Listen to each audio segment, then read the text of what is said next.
Hello, my name is Rachel Mosley, and my final project for my Digital Media Issues class will be about the privacy of our digital devices from the government. Before we go straight into the issue, I want to go over what exactly privacy is and what our rights are when the government is involved. So, what exactly is privacy? Privacy is the state or condition of being free from being observed or disturbed by other people. The state of being free from public attention. When the government wants to search or seize something that intrudes on our privacy, the Fourth Amendment allows us to secure our right to keep that privacy, unless there is a probable cause.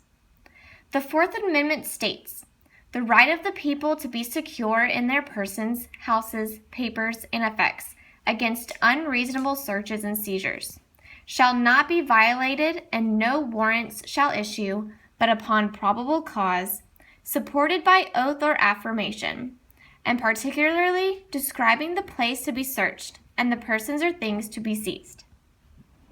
With the Fourth Amendment in place, what's the issue?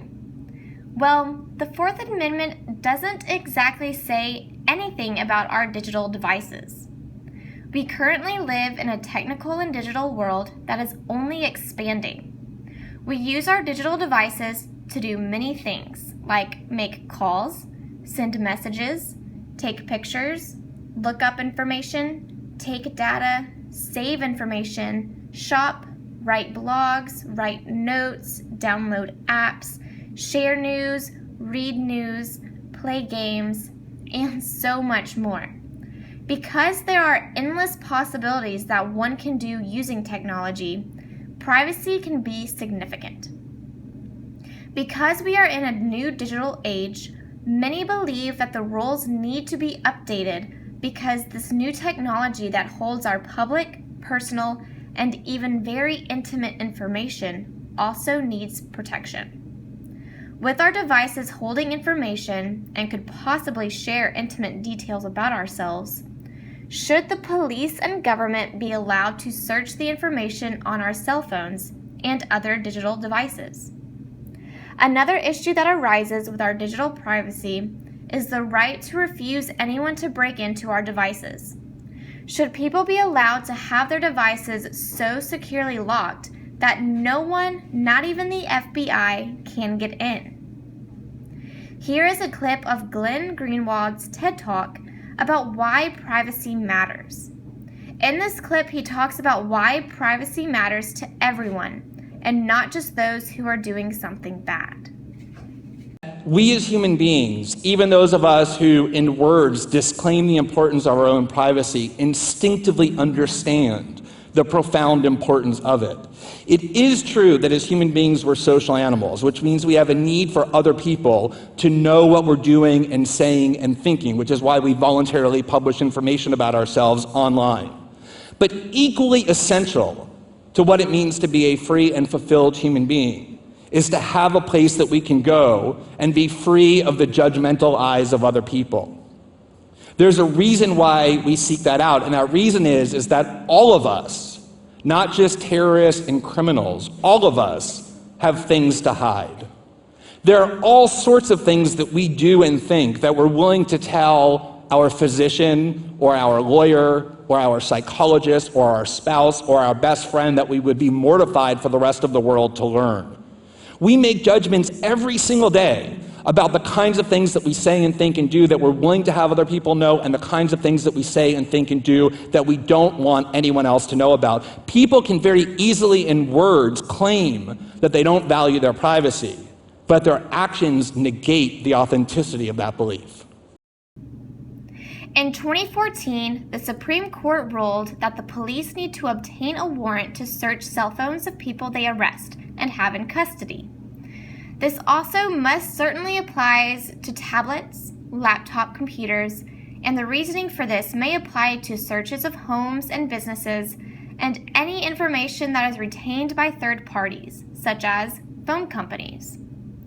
Before this ruling, courts were allowing warrantless searches that were related to arrests, claiming that it was, and I'm quoting, the need to protect police officers, and to prevent the destruction of evidence. Now, with the new ruling, our rights are more up to date concerning searches of digital devices. But even with the warrant, should an individual have their phone locked so securely that not even the FBI can open and search it? Apple has built their phones to protect against breaking in. If there is a wrong attempt at the password, it causes a little delay for the next time you can try. Too many failed attempts causes the phone to erase all of its memory. In December 2015, there were attacks in San Bernardino, California, that enhanced a fight between the government and Apple. Saeed Rizwan Farooq was one of the 2 people who was suspected of killing 14 people, and he had left behind a locked iPhone 5C. Because of Apple's password protection defense, the FBI could not access any information from the suspected terrorist's phone. The Obama administration and police officers believed that people should not be allowed to have their phone that securely locked. But Apple, along with technologists and civil libertarians, say people should be able to securely lock their phone to where the FBI cannot get in. The Justice Department obtained a court order that relied on the All Rights Act, and it demanded Apple to disable the protection on iPhones.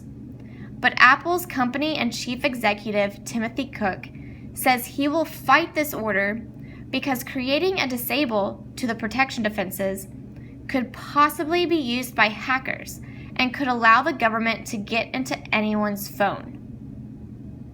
Some say the government needs to have access to obtain the ability to fight terrorism, and others believe that it would violate our rights and would not improve our nation's security because the law enforcement surveillance is the best it's been. Phones are not the only digital device being used. There are many other digital trends that are rising and are to come, such as smartwatches and other wearable devices, smart homes, and smart cars. Even some digital devices keep us alive, such as pacemakers. In February 2017, a 59-year-old man's house caught fire, and he told police that he grabbed a few things and immediately rushed out. Police were suspicious of the man's story and obtained a search warrant for the electronic data stored within the man's pacemaker. The police determined, through the man's pacemaker data, that the man did not quickly gather his things and rush out, so he was then charged with aggravated arson and insurance fraud. Even though the police obtained a warrant for the man's pacemaker, should the digital devices that keep us alive and in good health be used against us? It will be interesting to see what will come of this in the next few years. There are even more current issues at hand concerning our digital privacy. After the recent presidential election, the immigration policy of entering the U.S. is being altered, and along with it, our digital privacy when going through customs at the airport. There has been a spike in cases of which passengers' devices are being seized by the custom officials and then demanding the passengers to give up their passwords to their devices and even social media accounts. John Kelly, Homeland Security Secretary, mentioned that the agency is considering making it a requirement for foreign travelers from certain Muslim countries to give up their social media passwords in order to enter the country. But American citizens have also been experiencing the same situation and having their devices taken by custom officials. You might be thinking, how can they search phones without a warrant? Well, American custom officials have a legal authority to conduct searches that a police officer may not be able to do without a warrant, and the searches of digital devices is now included. But is searching someone's phone and other digital devices too intrusive, considering the amount of personal information they may hold? And not only the device, but also social media accounts. The White House is possibly researching the steps it would take to make passengers entering the U.S. give up their password to social media accounts in order for them to enter the country. The administration's main idea is to expand searches to cloud accounts and not just devices. A lot that is saved from our devices is now being stored to the cloud. So the big question is, would searching social media and cloud accounts in order to catch terrorists be worth the lack of privacy to our society? It's a lot to think about and consider. During these changing times, our digital privacy is in question, and what the government should and shouldn't be capable of doing when our privacy is at risk. It's important for everyone to understand their rights of searches and seizures when their digital privacy is at hand. And especially now, it's important to understand the risks of allowing the government to have access and the risks of not allowing the government to have access. So, this is an important issue considering our lives, including our personal, intimate life that is in our digital devices. And everyone needs to know their rights and to know just how private their digital life is.